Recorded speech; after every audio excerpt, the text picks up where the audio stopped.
असे गुरु मला लाभले, याचा मला खरंच खूप अभिमान आहे. आज मी जे पण काही स्थान आहे ते या गुरूंमुळे आहे.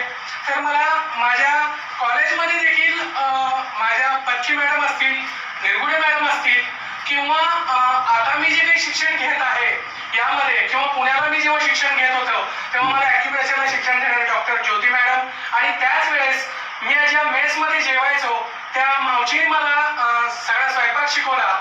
त्या ज्या मावशी आहेत, ढोकळे मावशी, किंवा ती माऊलीच म्हणेन मी, तिने मला सगळं शिकवलं. तर हे देखील आपले गुरुच असतात. केवळ आपल्याला शिक्षण देणारे गुरु नाही, तर आपल्याला गाडी चालवायला शिकवणं, आपल्याला मोबाईल चालवायला शिकवणं, हे सगळे आपल्याला गुरुस्थानीच आहेत मी असं मानतो. या सगळ्यांचं आदरातिथ्य करणं, अभिवादन करणं हे हा आपला उद्देश असावा. तर या डॉक्टर ज्योती पुणे यांनी मला ॲक्युप्रेशर शिकवलं. आणि ह्याच वेळेस एक विद्यार्थिनी आफ्रिका देशातून आली होती. खरं तर आम्ही ॲक्युप्रेशर शिकण्यासाठी दोघं आलो होतो, मात्र ती विद्यार्थी असून देखील मला शिक्षकाप्रमाणे वाटत होते. त्याचं कारण तुम्हाला सांगतो की ती काही भाषा बोलते ते मला कळत नव्हतं, आणि मी काय भाषा बोलतोय ते तिलाही कळत नव्हतं. मात्र त्यातून लक्षात आलं की जेव्हा आम्ही जाणीवा एकामेकाच्या आम्हाला कळू लागल्या तेव्हा लक्षात आलं की ती स्टेफी नावाची जी मुलगी होती तिच्या भावना काय आहेत त्या मला समजू लागल्या. आणि त्यानुसार माझ्या लक्षात आलं की एका पेशंटला आपल्याकडे आला तर कदाचित बोलता पण येत नसेल, तर त्याच्या जाणीवानं, त्याच्या डोळ्यातनं, त्याच्या स्पर्शातनं आपल्याला ते कळलं पाहिजे. अशा पद्धतीचं ज्ञान कळत न कळत आपल्याला अनेक गुरु रोजच्या रोज भेटत असतात. तर अशा अज्ञात गुरूंचं देखील मी अभिवादन करतो.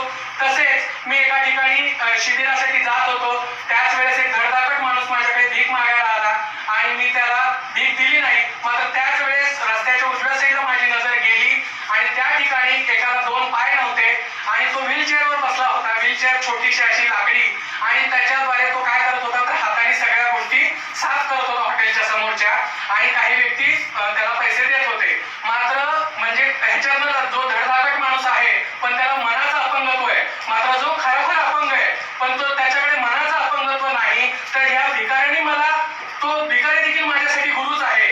तर असं मानतो. हे रोजच्या रोज आपल्याला असे गुरु भेटत असतात. तर आपले कान, नाक, डोळे आणि हे सगळ्याच गोष्टी उघड्या पाहिजेत की जेणेकरून आपल्याला या सगळ्या गोष्टीचं ज्ञान घेता येईल. तसेच माझा ह्या प्रवासामध्ये मी जो आज लिमये पंचगव्य निसर्गोपचार केंद्र काढलंय, यामध्ये मला शिक्षण देणाऱ्या देखील सगळ्यांचे खूप खूप आभार.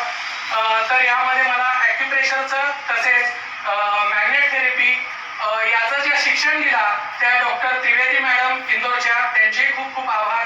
तसेच मला ॲक्युप्रेशर ज्यांनी शिकवलं ते सोलापूर युनिव्हर्सिटीचे पारद कुलकर्णी सर, भौतिक जोशी सर, या सगळ्यांचेही खूप खूप आभार.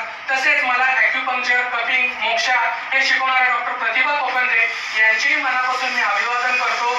तसेच मला या क्षेत्रामध्ये अतिशय मोलाची अशी साथ देणारे पंचगव्य आणि निसर्गोपचार याबद्दल सगळी माहिती इत्तमभूत देणारे वैशालीताई कुलकर्णी यांचेही खूप खूप आभार. त्यांनी मला डिटेलमध्ये माहिती दिली सगळी, आणि आज मी जो काय आहे तो केवळ त्यांच्यामुळे आहे. त्यांचे मनापासून आम्ही अभिवादन करतो. तसेच या क्षेत्रामध्ये केवळ शिक्षकच नाही तर काही मार्गदर्शक मित्र देखील महत्त्वाचे असतात. त्यांनी देखील वेगवेगळ्या मार्गातून मला मोबाईलद्वारे असेल किंवा मी जिथं कुठं चुकत असेल त्यांनी मला मार्गदर्शन केलं. असे doctor Mahendrakar sir, योगीन sir, अंजुटगी sir, सौ मीनाक्षी जाधव मॅडम, तसेच माझे सहकारी आहेत, चन्ना मॅडम आहेत, अश्विनी जोशी आहेत, पवार मॅडम आहेत, मिलिंद सर आहेत. हे सगळे देखील मला कुठं ना कुठं मी जिथं चुकत असेल तिथं मला समजवण्याचा प्रयत्न करतात. तर या सगळ्यांना मी आजच्या या शिक्षक दिनी अभिवादन करतो. आणि पुनश्च आपणही आपल्या जुन्या काळातील जे कोणी अशा शिक्षक आहेत ज्यांनी तुम्हाला मार्गदर्शन केलं, या सगळ्यांचे तुम्ही आभार मानावेत एवढीच इच्छा व्यक्त करतो आणि आपली रजा घेतो. धन्यवाद.